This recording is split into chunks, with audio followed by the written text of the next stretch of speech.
Welcome to DSC buddy channel. So ఈ వీడియోలో అయితే మనం సోషల్ మెథడాలజీ సామాజిక వనరులు సాంఘిక శాస్త్ర ప్రయోగశాల అనే చాప్టర్లోని ప్రాక్టీస్ బిట్స్ అయితే చూద్దాము. సో వీడియో ఎవరైనా ఫస్ట్ టైం కనుక చూసినట్లయితే ఛానల్ అనేది సబ్స్క్రైబ్ చేసుకోండి, అలాగే వీడియో అనేది లైక్ చేయడం మర్చిపోకండి. సో దాంట్లో మనకు ఫస్ట్ బిట్ వచ్చి సాంఘిక శాస్త్ర బోధనలో సామాజిక వనరుల వినియోగం ఏది అని అడిగారు. సో సాంఘిక శాస్త్ర బోధనలో సామాజిక వనరుల వినియోగం అనేది ఏమవుతుంది? పాఠశాలను సమాజం దగ్గర తీసుకొని పోవడమా, సమాజాన్ని పాఠశాలకు తీసుకురావడమా, 1 మరియు 2లా ఏది కాదని ఇచ్చారు. సో ఆన్సర్ అనేది మనకేమవుతుంది? 1 and 2. పాఠశాలను సమాజం దగ్గర తీసుకొని పోవడం, సమాజాన్ని పాఠశాలకు తీసుకురావడం. సో ఆప్షన్ 3 అనేది మనకి కరెక్ట్ ఆన్సర్. నెక్స్ట్ బిట్ వచ్చి హిట్లర్ నడిపిన కాన్సంట్రేషన్ క్యాంప్స్ సందర్శన వల్ల పర్యాటకులు విచిత్ర అనుభూతులు పొంది చరిత్రలో జరిగిన అరాచకాలను జ్ఞప్తికి తెచ్చే ఒక విచిత్ర పర్యటన ఏది అని అడిగారు. సో ఆన్సర్ అనేది ఏమవుతుంది మనకి? Dark tourism. ఆప్షన్ 2 అనేది కరెక్ట్ ఆన్సర్ అవుతుంది. నెక్స్ట్ బిట్ వచ్చి సాంఘిక శాస్త్ర బోధన వనరు ఏది అని అడిగారు. సాంఘిక శాస్త్ర బోధన వనరు ఏది? సమాజమా, సాంఘిక సంస్థల, చారిత్రక ప్రదేశాల, పైవన్య. సో ఆన్సర్ అనేది ఏమవుతుంది మనకి? పైవన్నీ కూడా సాంఘిక శాస్త్ర బోధన వనరులు. సో నెక్స్ట్ బిట్ వచ్చి బోధనోపకరణాలు సమర్థవంత వినియోగానికి ఉపయోగపడే మార్గదర్శక సూత్రం ఏది? బోధనోపకరణాలు అనేవి సమర్థవంతంగా వినియోగించడానికి ఉపయోగపడే మార్గదర్శక సూత్రం అనేది ఏదని ఇచ్చారు. సో ఏంటి? ఎంపిక సూత్రమా, తయారీ సూత్రమా, ప్రదర్శన సూత్రమా, పైవన్య. సో ఆన్సర్ అనేది ఏమవుతుంది మనకి? పైవన్యు. నెక్స్ట్ బిట్ వచ్చి విద్యార్థులకు ప్రత్యక్ష అనుభవాన్ని కల్పించడానికి ఎంతో దోహదపడే కార్యక్రమం ఏది? ప్రత్యక్ష అనుభవం. సో మన కళ్ళ ముందు చూయించే విధంగా కల్పించడం ఎంతో దోహదపడే కార్యక్రమం అనేది ఏది అని అడిగారు. సో ఏంటి? క్షేత్ర పర్యటన, విజ్ఞాన విహారయాత్రల, చర్చలు, గ్రంథ పఠనమా, తరగతి అభ్యాసనముల, పైవన్యన. ఆన్సర్ అనేది ఏమవుతుంది మనకి? ప్రత్యక్ష అనుభవం కల్పించడానికి ఉపయోగపడేది వచ్చి మనకి క్షేత్ర పర్యటన, విజ్ఞాన విహారయాత్రలు. నెక్స్ట్ బిట్ వచ్చి నిత్య జీవితంలో జరిగే వివిధ అనుభవాల ద్వారా విద్యను పరిపూర్ణం చేయడంతో పాటు వివిధ కార్యక్రమాల ద్వారా విద్యార్థి పొందగలిగే జ్ఞాన పరిమాణం ఏది అని అడిగారు. సో జ్ఞాన పరిమాణం అనేది ఏది అని అన్నారు. సో దీని ఆన్సర్ వచ్చి మనకి పైవన్నీ. సో ఏంటి? గురువు నుంచి గ్రహించే మొత్తం జ్ఞానం 1/4 వంతు, అలాగే స్వీయ అధ్యయనం ద్వారా 1/4 వంతు, అలాగే తోటివారితో చర్చల వలన 1/4 వంతు. సో పైవన్నీ అనేది మనకి ఆన్సర్ అవుతుంది. నెక్స్ట్ బిట్ వచ్చి విద్యార్థులు 1-2 రోజుల్లో పర్యటించి రాగల దగ్గరి ప్రాంతాల సందర్శనను ఏమని పిలుస్తారు? 1-2 రోజుల్లో పర్యటించి తిరిగి రాగల ప్రాంతాల సందర్శనని ఏమని పిలుస్తారు అని అడిగారు. ఏమని పిలుస్తారు? విహారయాత్రన, క్షేత్ర సందర్శన, అభ్యాసనమా, పరిశీలన. ఆన్సర్ అనేది ఏమవుతుంది మనకి? క్షేత్ర సందర్శన. నెక్స్ట్ బిట్ వచ్చి విద్యార్థులు దాదాపు వారం 10 రోజులకు పైబడి సుదూర ప్రాంతాలను సందర్శించే కార్యక్రమం ఏది? సో వారం 10 రోజులు పైబడి సుదూర ప్రాంతాలను సందర్శించే కార్యక్రమాన్ని ఏమని పిలుస్తాము? సో ఆన్సర్ అనేది మనకేమవుతుంది? విజ్ఞాన విహారయాత్ర. నెక్స్ట్ బిట్ వచ్చి క్షేత్ర సందర్శన, విజ్ఞాన విహారయాత్రల వల్ల విద్యార్థుల్లో పెంపొందించబడే నైపుణ్యం ఏది అని అడిగారు. సో ఏ నైపుణ్యం అనేది పెంపొందుతుంది? అభిరుచిన, వైఖరిన, పరిశీలన, అవగాహన. ఆన్సర్ అనేది ఏమవుతుంది మనకి? పరిశీలన. నెక్స్ట్ బిట్ వచ్చి బోధనోపకరణాల వల్ల కలిగే ప్రయోజనం ఏది? So TLM teaching learning material, TLM బోధనోపకరణాల వల్ల కలిగే ప్రయోజనం అనేది ఏది అని అడిగారు. సో ఏ ప్రయోజనం అనేది కలుగుతుంది? విద్యార్థుల్లో ప్రత్యక్ష అనుభవాలను కలిగిస్తాయి. నెక్స్ట్ అభ్యాసనంలో విసుగును పోగొడతాయి. నెక్స్ట్ వివిధ విషయాల పట్ల సరైన వైఖరులు కలిగిస్తాయి. పైవన్నీ అని ఇచ్చారు. ఆన్సర్ అనేది ఏమవుతుంది మనకి? పైవన్నీ. నెక్స్ట్ బిట్ వచ్చి క్షేత్ర పర్యటన నిర్వహణ సోపానాలలో మొదటిది ఏది? క్షేత్ర పర్యటన నిర్వహణ సోపానాల్లో మొదటిది. సో మొదటిది ఏమవుతుంది? ప్రణాళిక రచన. మొదటి సోపానం వచ్చి మనకి ప్రణాళిక రచన.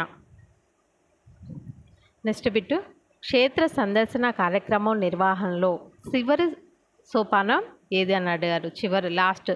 చివరి సోపానం అనేది ఏంటి అని అడిగారు. సో లాస్ట్ది ఏంటి మనకి? చివరి సోపానం వచ్చి మూల్యాంకనం, ఎవాల్యుయేషన్ అనేది లాస్ట్. నెక్స్ట్ బిట్ వచ్చి క్షేత్ర పర్యటన ఫలప్రదం అగుట అనేది ఈ సోపానం మీద ఆధారపడి ఉంది. సో ఏ సోపానం మీద ఆధారపడి ఉంది?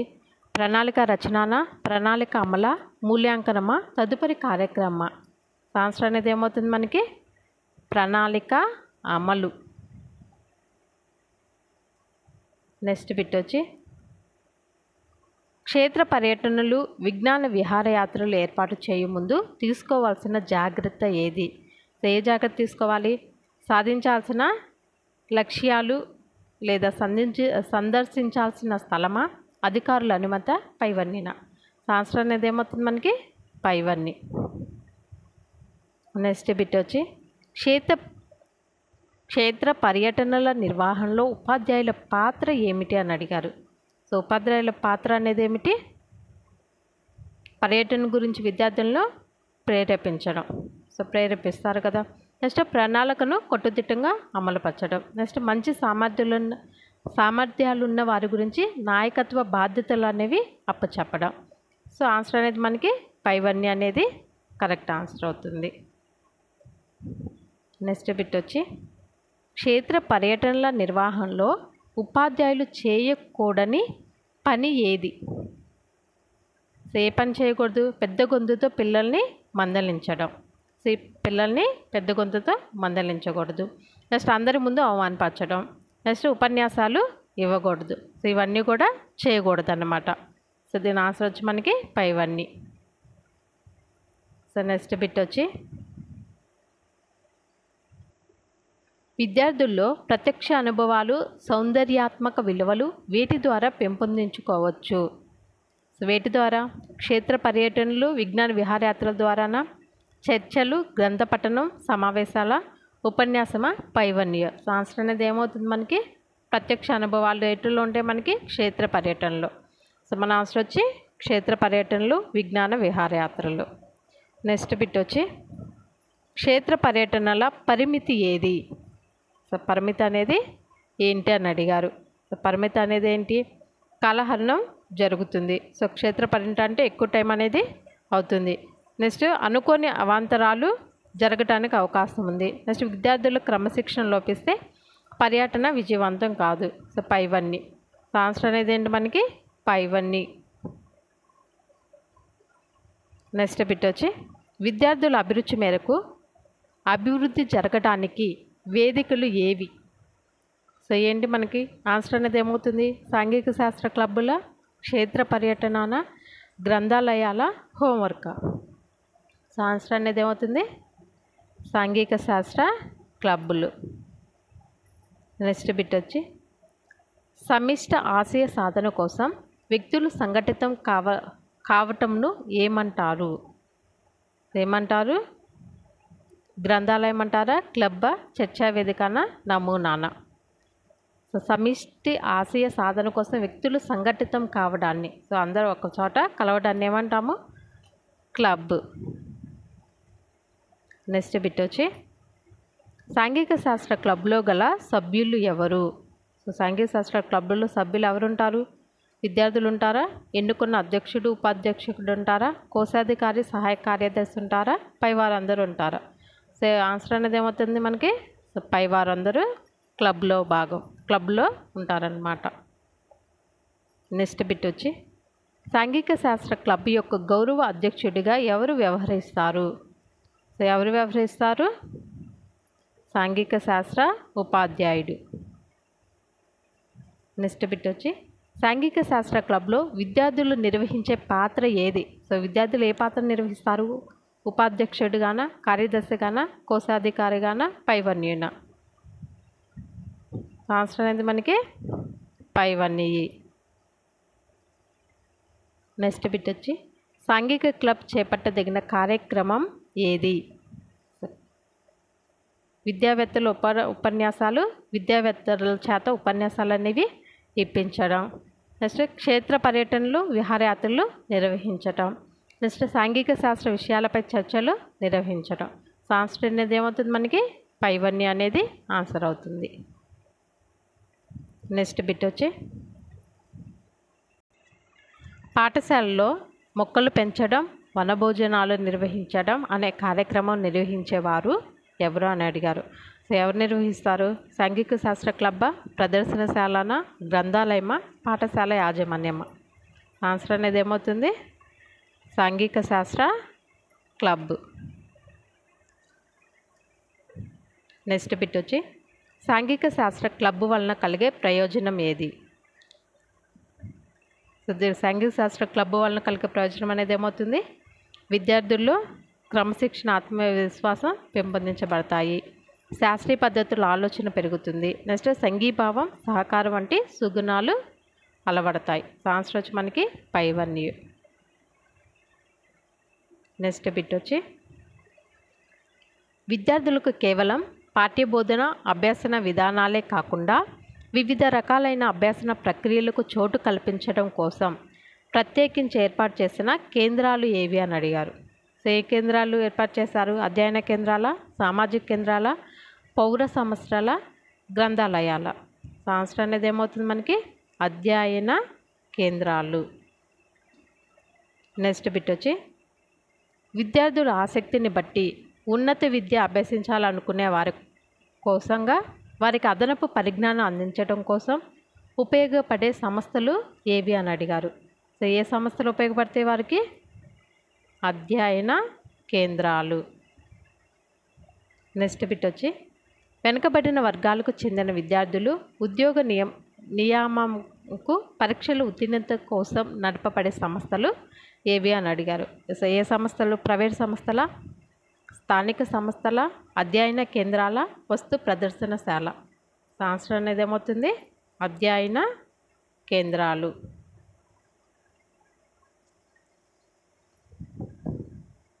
నెక్స్ట్ బిట్ వచ్చి అధ్యయన కేంద్రాల లక్షణం ఏది అని అడిగారు. అధ్యయన కేంద్రాల లక్షణం ఏది అని అడిగారు. సో ఏంటి? విద్యార్థుల అవసరం బట్టి ఎంపిక చేసిన పాఠ్యాంశాల్లో శిక్షణ ఇస్తారు. నెక్స్ట్ పాఠశాల సెలవు దినములో పాఠశాల ప్రారంభ సమయం ముందుగా నిర్వహిస్తారు. నెక్స్ట్ అధ్యయన కేంద్రాలు అదనపు విద్యా వనరులుగా పనిచేస్తాయి. నెక్స్ట్ వచ్చి మనకి పైవన్నీ అని ఇచ్చారు. సో దీని ఆన్సర్ వచ్చి మనకి పైవన్నీ. నెక్స్ట్ బిట్ వచ్చి ఈ క్రింది వాణిలో అదనపు విద్యా వనరుల కేంద్రం ఏది? అదనపు విద్యా వనరుల కేంద్రం ఏది అని అడిగారు. అదనపు విద్యా వనరుల కేంద్రం అనేది ఏంటి? అధ్యయన కేంద్రం.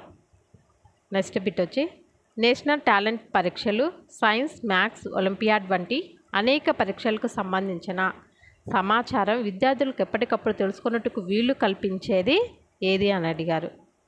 సో కరెక్ట్ ఆన్సర్ వచ్చి మనకి అధ్యయన కేంద్రం. నెక్స్ట్ బిట్ వచ్చి భారతీయుడిగా ఉండటం అనేది ఒక గర్వపడాల్సిన హోదా అన్న స్ఫురణను, దేశభక్తిని, జాతీయతా భావాన్ని, వసుదైక కుటుంబం అనే స్ఫూర్తిని విద్యార్థుల్లో పెంచాలని పేర్కొన్నది ఎవరు అని అడిగారు. సో ఎవరు పేర్కొన్నారు? జాతీయ విద్యా ప్రణాళిక చట్టం 1999. నెక్స్ట్ బిట్ వచ్చి నేటి తరం విద్యార్థులకు ప్రజాస్వామ్యం, సామ్యవాదం, లౌకికవాదం, మానవతావాదం భావనలను, విలువలను సాంఘిక శాస్త్రం ద్వారా పెంపొందించాలని సూచించినది ఎవరు అని అడిగారు. ఎవరు సూచించారు? ఎన్సిఆర్టీ 1976. నెక్స్ట్ బిట్ వచ్చి విద్యార్థుల్లో ఫలవంతమైన సంఘ జీవనం, పౌర సామర్థ్యాలు, దేశభక్తి, పౌరసత్వ లక్షణాలు ప్రధానంగా పెంపొందించాలని పేర్కొన్నది ఎవరు అని అడిగారు. కరెక్ట్ ఆన్సర్ వచ్చి మనకి మొదలియార్ కమిషన్. నెక్స్ట్ బిట్ వచ్చి విద్యార్థికి క్రియాత్మక అభ్యాసన అనుభవాలు, నాయకత్వ లక్షణాలు పెంపొందించాలంటే తప్పనిసరిగా పాఠశాలలో నిర్వహించబడే కార్యక్రమం ఏది? సో ఏ కార్యక్రమం అనేది నిర్వహించాలి? నమూనా శాసనసభ, నమూనా పార్లమెంటు. ఆన్సర్ వచ్చి మనకి 1 and 2, 1 మరియు 2. నెక్స్ట్ బిట్ వచ్చి నమూనా శాసనసభ నిర్వహణ విధానంలో గల ప్రధానం ఏది? సో ప్రధానం అనేది ఏంటి? విధానాన్ని వివరించడమా, విద్యార్థుల ఎన్నిక, పాత్రల కేటాయింప, పెద్ద హాలు ఏర్పాట్లు రిహార్సల్ చేయడమా, పైవన్నీనా? ఆన్సర్ అనేది ఏమవుతుంది మనకి? పైవన్నీ.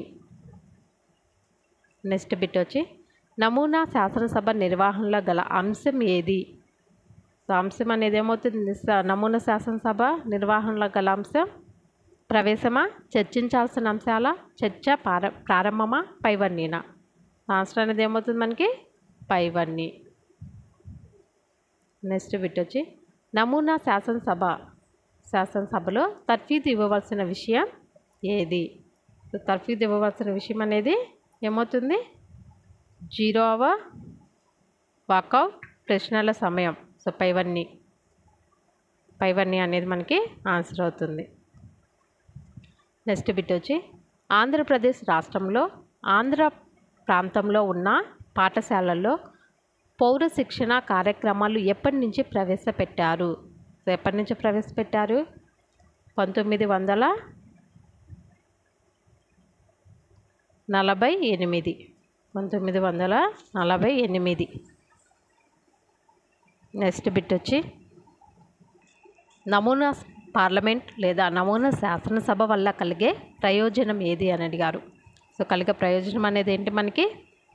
నాయకత్వ లక్షణాలు విద్యార్థులు పెంపొందించడం, సమస్యలపై అవగాహన, వివిధ నైపుణ్యాలు అభివృద్ధి చెందుతాయి. సో మనకు ఆన్సర్ వచ్చి పైవన్నీయు. నెక్స్ట్ బిట్ వచ్చి కల్పిత అనుభవాల్లో ముఖ్య కార్యక్రమం ఏది అని అడిగారు. సో ముఖ్య కార్యక్రమం అనేది ఏంటి మనకి? కల్పిత అనుభవాల్లో భాష, భావ వ్యక్తీకరణ, ఉచ్చారణ. సో ఆన్సర్ వచ్చి మనకి పైవన్నీయు. నెక్స్ట్ బిట్ వచ్చి సాంఘిక అధ్యయన పరిధిలో ఆలోచిస్తే స్థానిక, రాష్ట్ర, జాతీయ, అంతర్జాతీయ స్థాయిలో ప్రస్తుతం వివిధ రంగాల్లో జరిగే పరిణామాల వివరాలను ఏమంటారు? సో ఏమంటారు? వర్తమాన సమాచారం. నెక్స్ట్ బిట్ వచ్చి విద్యార్థులను ఉత్తమ పౌర లక్షణాలు పెంపొందించడానికి అవసరమైన సాంఘిక, ఆర్థిక, జాతీయ, అంతర్జాతీయ రంగాల్లో జరుగుతున్న సంఘటనలే వర్తమాన వ్యవహారాలని నిర్వచించినది ఎవరు అని అడిగారు. సో ఈ నిర్వచించిన వారు ఎవరు? కింబాల్. నెక్స్ట్ బిట్ వచ్చి ప్రపంచవ్యాప్తంగా అన్ని రంగాల్లో పరిణమిస్తున్న వ్యవహారాలను సర్వజన సమ్మత బోధనలో చేర్చడమే వర్తమాన వ్యవహారాలని నిర్వచించినది ఎవరు అని అడిగారు. సో ఎవరు నిర్వచించారు? ఎస్కే కొచ్చార్. నెక్స్ట్ బిట్ వచ్చి వర్తమాన వ్యవహారాల బోధనలో ఉపాధ్యాయునికి ఉపయోగపడే వనరులు ఏవి అని అడిగారు. సో ఉపయోగపడే వనరులు అనేవేమవుతాయి? చర్చలు, సమావేశాలు, ఉపన్యాసాలు, ప్రసార సాధనాలు, రేడియో లేదా టీవీ, ముద్రితాలు, వార్తాపత్రికలు, కరపత్రాలు, పుస్తకాలు. మనకు ఆన్సర్ అనేది ఏమవుతుంది? సో ఈ వనరులన్నీ కూడా బోధనలో ఉపాధ్యాయునికి ఉపయోగపడతాయి. సో ఆన్సర్ వచ్చి మనకి పైవన్నీయు. నెక్స్ట్ బిట్ వచ్చి వర్తమాన వ్యవహారాల బోధనకు ఎంపిక చేసే వనరుల సామాగ్రి ప్రామాణికత ఆధారపడే అంశం ఏది అని అడిగారు. ఆన్సర్ అవుతుంది మనకి పైవన్నీ అనేది ఆన్సర్ అవుతుంది. నమ్మదగినది, సమకాలీనమైనది, పరిణామ క్రమంలో కలది. ఆన్సర్ వచ్చి మనకి పైవన్నీయు. నెక్స్ట్ బిట్ వచ్చి వర్తమాన వ్యవహారాల బోధనకు ఎంపిక చేసే వనరుల సామాగ్రి ప్రామాణికత ఆధారపడే అంశం ఏది అని అడిగారు. ఆన్సర్ వచ్చి మనకి పైవన్నీయు. పైవన్నీ అనేది ఆన్సర్ అవుతుంది. ఏంటి? ఉపయోగకరమైనది, నమోదు చేయదగింది, పాఠ్యాంశ పరిధికి తగినది. సో నెక్స్ట్ బిట్ వచ్చి వర్తమాన వ్యవహారాల బోధన పద్ధతి ఏది? వర్తమాన వ్యవహారాల బోధన పద్ధతి అనేది ఏది అని అడిగారు. సో ఏంటి? సామాజిక ఉద్గార పద్ధత, ప్రకల్పన పద్ధత, ప్రయోగశాల పద్ధత, పైవన్య. ఆన్సర్ వచ్చి మనకి పైవన్యు. సో వర్తమాన వ్యవహారాల బోధన పద్ధతి ఏంటి? సామాజిక ఉద్గార పద్ధతి, ప్రాకల్పన పద్ధతి, ప్రయోగశాల పద్ధతి. నెక్స్ట్ బిట్ వచ్చి ఈ క్రింది వానిలో వివాదాస్పద అంశం ఏది? వివాదాస్పద అంశం ఏది అని అడిగారు. సో ఏంటి వివాదాస్పద అంశం అనేది? నదీ జలాల అనుసంధానమా, సరిహద్దు సమస్యల, అణుపరీక్షల నిషేధమా, పైవన్యున. ఆన్సర్ అనేది ఏమవుతుంది మనకి? పైవన్యు. నెక్స్ట్ బిట్ వచ్చి స్థానిక వివాదాస్పద అంశం ఏది? స్థానిక వివాదాస్పద అంశం అనేది ఏది అని అడిగారు. సో ఆన్సర్ వచ్చి మనకి పైవన్యు. ఏంటి? ఆచారాలు వ్యవహారాలకు సంబంధించినది, మత సంబంధమైన అంశాలు, స్థానిక ప్రాముఖ్యత ఉన్న ఇతర అంశాలు. సో ఇవన్నీ కూడా మనకి స్థానిక వివాదాస్పద అంశాలు. నెక్స్ట్ బిట్ వచ్చి వివాదాస్పద విషయాల వనరుల ఎంపికకు సరి అయిన అంశం ఏది? సో సరైన అంశం అనేది ఏమవుతుంది? విద్యార్థి విద్యా స్థాయికి పరిణితి స్థాయికి అనుకూలమైన అంశంగా ఉండాలి. అలాగే సాంఘిక శాస్త్ర లక్ష్యాల సాధనకు అనుగుణంగా ఉండాలి. నెక్స్ట్ వర్తమాన వ్యవహారాలు. సో ఇవన్నీ కూడా వివాదాస్పద విషయాల వనరుల ఎంపికకు సరైన అంశాలు. సో ఆన్సర్ వచ్చి మనకి పైవన్నీ. నెక్స్ట్ బిట్ వచ్చి గ్రంథాలయం అనే పదంను ఆంగ్లంలో లైబ్రరీ అని పిలుస్తారు. అయితే ఈ లైబ్రరీ అనే పదం ఏ భాష ఏ పదం నుంచి వచ్చినది అని అడిగారు. సో ఏ భాష ఏ పదం నుంచి వచ్చింది? లైబ్రరీ అనేది లాటిన్ వర్డ్. సో ఈ లాటిన్ వర్డ్ లైబ్రరీ అనేది దేని నుంచి వచ్చింది? లైబర్ అనే భాషా పదం నుంచి వచ్చింది.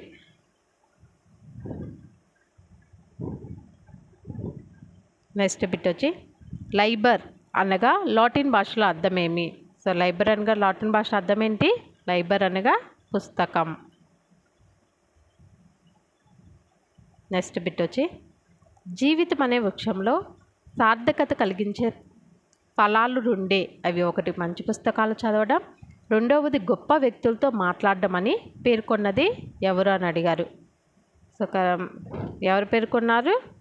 రాజా గోపాలాచారి గారు. నెక్స్ట్ బిట్ వచ్చి గ్రంథాలయం వల్ల కలిగే ప్రయోజనం ఏది? సో గ్రంథాలయం వల్ల కలిగే ప్రయోజనం ఏంటి?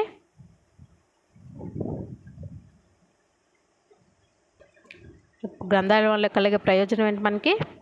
విద్యార్థుల ఉపాధ్యాయుల అభిరుచులు వైఖరులు వృద్ధి చేస్తుంది. అలాగే విద్యార్థులు స్వీయ అధ్యయన అలవాటుని పెంపొందిస్తుంది. అలాగే సాహితీ లోకాన్ని పరిచయం చేసి సాహితీ పరులుగా రూపొందించడానికి దోహదపడుతుంది. సో మనకు ఆన్సర్ వచ్చి పైవన్ని అనేది ఆన్సర్ అవుతుంది. నెక్స్ట్ బిట్ వచ్చి సాంఘిక శాస్త్ర గ్రంథాలయం యొక్క భౌతిక వనరు ఏది? సో భౌతిక వనరు అనేది ఏంటి? సాంఘిక శాస్త్ర గ్రంథాలయం యొక్క భౌతిక వనరు మనకి బల్లలు, కుర్చీలు, బులెటిన్ బోర్డ్. సో ఇవి భౌతిక వనరులు. నెక్స్ట్ బిట్ వచ్చి ఈ కింది వాటిలో వేటిని విజ్ఞాన గనులుగా, సంస్కృతి నిధిగా, ప్రగతికి సోపానంగా పేర్కొనవచ్చును? సో వేటిని పేర్కొనవచ్చు? గ్రంథాలయం. నెక్స్ట్ బిట్ వచ్చి గ్రంథాలయంలోని విద్యా విషయక సామాగ్రి అంశం ఏది? సో విద్యా విషయక సామాగ్రి అంశం అనేది ఏమవుతుంది? పాఠ్యపుస్తకాలు అవుతుంది, సంప్రదింపు గ్రంథాలు, సంచికలు. సో ఇవన్నీ కూడా గ్రంథాలయంలోని విద్యా విషయక సామాగ్రి అంశం అన్నమాట. నెక్స్ట్ బిట్ వచ్చి విద్యార్థుల్లో పఠనాశక్తిని పెంపొందించడంలో ఉపాధ్యాయుని పాత్ర ఏది? సో ఉపాధ్యాయుని యొక్క పాత్ర ఏమవుతుంది? గ్రంథాలయ సూచిక పుస్తకంలో ఏ విద్యార్థి ఏ పుస్తకాలు అధ్యయనం చేస్తున్నాడు అనేది తెలిసిద్ది. అలాగే సూచిక పుస్తకంలో పాఠకుల విద్యార్థుల పేర్లు నమోదయ్యేటట్టు చూడడం, అలాగే ఎక్కువ పుస్తకాలు చదివిన విద్యార్థులకు ఉత్తమ పాఠకుడు అనే బిరుదుతో ప్రోత్సహించాలి. సో దీని ఆన్సర్ అనేది ఏమవుతుంది మనకి? ఉపాధ్యాయుని పాత్ర. ఇవన్నీ కూడా ఉపాధ్యాయుని పాత్రలు అనమాట. సో పైవన్నీ అనేది ఆన్సర్ అవుతుంది. నెక్స్ట్ బిట్ వచ్చి పాఠశాల కార్యకలాపాలకు ఇరుసు, జ్ఞాన, గిడ్డంగి అని వేటిని పిలుస్తారు? సో వేటిని పిలుస్తారు? గ్రంథాలయాన్ని. నెక్స్ట్ బిట్ వచ్చి ఒక విషయానికి సంబంధించిన సామాగ్రి, బోధనోపకరణాలు ఒక ప్రత్యేక గదిలో పద్ధతి ప్రకారం వినియోగించడానికి ఏర్పాటు చేసిన గదిని ఏమని పేరు? సో ఏమని పేరు? ప్రయోగశాల. నెక్స్ట్ బిట్ వచ్చి ఉపకరణాలు, సామాగ్రి ఒక గదిలో ప్రత్యేకంగా పద్ధతి ప్రకారం వినియోగించడానికి ఏర్పాటు చేసుకొని నిర్వహించుటకు అవసరమైనది ఏది అని అడిగారు. సో మన ఆన్సర్ వచ్చి ప్రయోగశాల. నెక్స్ట్ బిట్ వచ్చి సాంఘిక శాస్త్ర ప్రయోగశాల వనరు ఏది? సో సాంఘిక శాస్త్ర ప్రయోగశాల వనరు అనేది ఏమవుతుంది? మ్యాప్ అవుతుంది, గ్లోబు అవుతుంది, వర్షమాపకం అవుతుంది. సో ఆన్సర్ వచ్చి మనకి పైవన్యూ అనేది ఆన్సర్ అవుతుంది. ఇంకా నెక్స్ట్ బిట్ వచ్చి తాళపత్ర గ్రంథాలు, శాసన నమూనాలు, చిత్రాలు, పురాతన నాణెములు మొదలైనవి ప్రయోగశాలలోని ఏ వనరుల రకములకు చెందినవి అని అడిగారు. సో ఏ వనరుల రకానికి చెందినవి అన్నీ కూడా చారిత్రక ఆధారాల సామాగ్రి. నెక్స్ట్ బిట్ వచ్చి విద్యార్థుల్లో అన్వేషణ, పరిశోధన, పరిశీలన మొదలగునవి వాటి పట్ల అవగాహన కలిగించడం దోహదపడేది ఏది? సో ఏది దోహదపడుతుంది? ప్రయోగశాల. నెక్స్ట్ బిట్ వచ్చి సాంఘిక శాస్త్ర బోధన అభ్యాసనకు ఉపయోగపడే ప్రయోగశాల ఏది?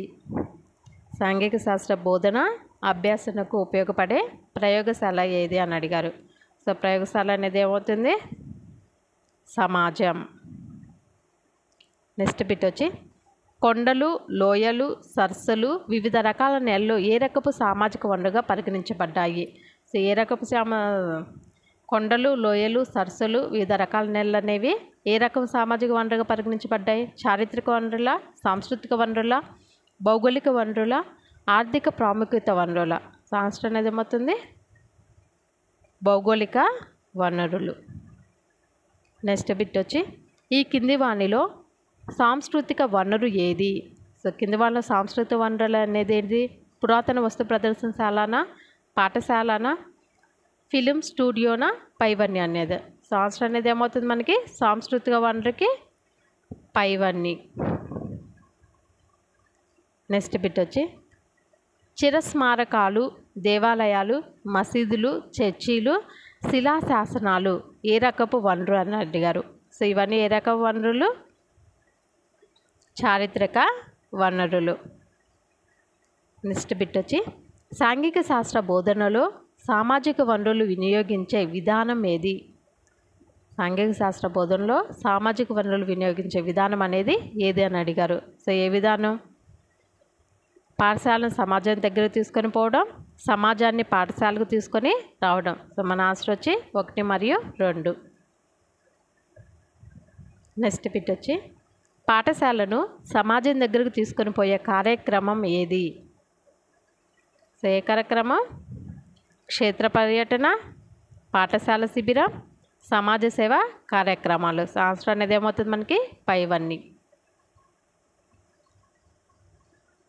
నెక్స్ట్ బిట్ వచ్చి పాఠశాలలో విద్యార్థి నేర్చుకున్న అంశాలకు వాస్తవ అంశాలకు మధ్య గల పోలికలు, తేడాలు, పరిస్థితులు విద్యార్థులు అవగాహన చేసుకోవడానికి తోడ్పడే కార్యక్రమం ఏది అని అడిగారు. సో ఏ కార్యక్రమం తోడ్పడుతుంది? క్షేత్ర పర్యటన. నెక్స్ట్ బిట్ వచ్చి విద్యార్థిలో గల సహజమైన భావాలను ఆచరణలోనికి తేవడం అనేది దీని యొక్క లక్ష్యం అన్నారు. సో దేని యొక్క లక్ష్యం? పాఠశాల శిబిరం. నెక్స్ట్ పాఠశాల శిబిరం అనగా స్కూల్ క్యాంప్స్ అనగా పాఠశాల శిబిరం అనగా ఏంటి అని అడిగారు. సో పాఠశాల శిబిరం అంటే ఏంటి? విద్యార్థులు తరగతి వాతావరణం నుంచి విద్యార్థులను ప్రకృతిలోని తీసుకొని వెళ్ళడమా, లేదా విద్యార్థులు వచ్చి పాఠశాల శిబిరాలు వేయించడమా, లేదా విద్యార్థులు గుంపులుగా కృత్యాలు నిర్వహించడమా, పైవన్నీ. సో ఆన్సర్ అనేది ఏమవుతుంది? పాఠశాల శిబిరం అనగా విద్యార్థులు తరగతి వాతావరణం నుంచి విద్యార్థులను ప్రకృతిలోనికి తీసుకొని వెళ్ళడం. నెక్స్ట్ బిట్ వచ్చి పాఠశాల శిబిర సమయంలో విద్యార్థులు చేపట్టాల్సిన కార్యక్రమం ఏది? ఏ కార్యక్రమాన్ని చేపడతారు? ప్రకృతి పరిసరాలను స్వయంగా చూడటం, అలాగే పరిసరాలను తాకటం, వాటి గురించి చర్చించడం, పరిసరాలను ఉపయోగించి నేర్చుకోవడం. సో ఆన్సర్ వచ్చి మనకి 5 అనేది ఆన్సర్ అవుతుంది. నెక్స్ట్ బిట్ వచ్చి పాఠశాల శిబిరం నిర్వహణలో ఈ కింది అంశంపై అవగాహన పెంచుకుంటారు.